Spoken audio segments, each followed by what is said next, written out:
Donc, tu sais, Catherine, tu te rappelles, quand la COVID a commencé, on l'a su tout de suite qu'il se passait quelque chose d'important dans la vie des jeunes, puis qu'il fallait qu'on fasse un projet de recherche sur cette question-là. Exact. Puis c'est pour ça qu'on l'a appelé la COVID et moi, parce qu'on voulait donner une voix aux jeunes pour qu'ils puissent, eux, nous partager ce qu'ils sont en train de vivre. Mais on a aussi rapidement compris que peut-être notre façon de faire était un peu... C'était arriéré, hein, Catherine? Oui. C'était comme si c'était pas en phase avec les façons de communiquer que les jeunes avaient, puis avec... On voulait que ça soit plus dynamique dans notre projet. Au lieu de répondre à des questionnaires qui puissent nous donner le pouls de comment ça se passe pour eux à ce moment-là.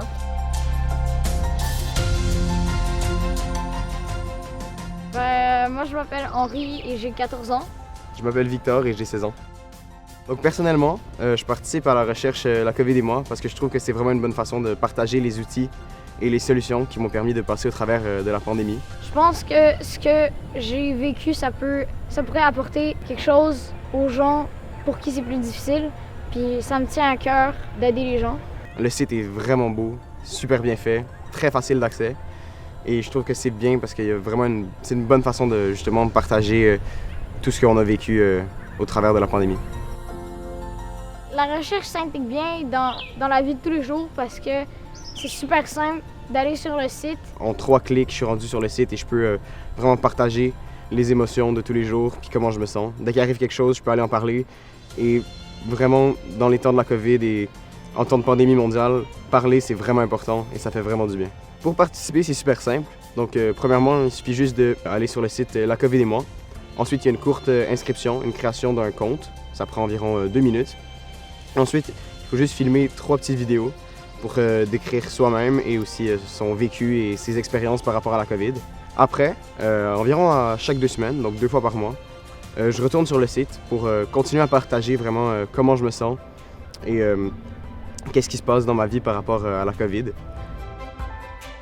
Je trouve ça un peu intimidant de devoir faire une vidéo, mais ensuite j'ai compris que c'était juste les chercheurs qui pourraient la voir. C'est juste pour analyser ce qu'on veut dire, ce qu'on a vécu, pour le partager aux autres et qui comprennent comment on peut faire pour se sentir mieux.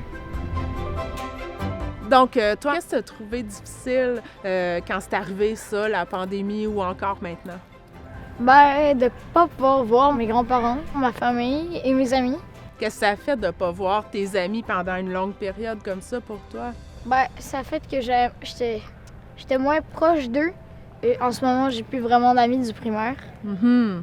Parce que toi, tu étais en 6e année quand c'est arrivé, donc tu as fait un passage du primaire au secondaire, mais sans que ça se passe vraiment dans la réalité. Là. Mais c'est sûr que quand on est aux études, quand on essaie de se concentrer, quand on essaie d'être motivé dans des cours et que à côté, il y a 1 million de distractions, genre les jeux vidéo, les réseaux sociaux, peu importe quoi d'autre que le cours sur lequel je devrais me concentrer, c'est sûr que c'est vraiment difficile d'être motivé puis de continuer à apprendre dans ces conditions-là. C'est justement pour ça qu'on a fait notre projet de recherche, puis qu'on voulait créer un site Internet interactif pour que les jeunes puissent partager avec nous c'était quoi les difficultés qu'ils ont rencontrées, c'est quoi les défis, puis aussi c'est quoi les belles stratégies. Mais merci beaucoup d'avoir pris le temps de participer au projet. Merci beaucoup à toi.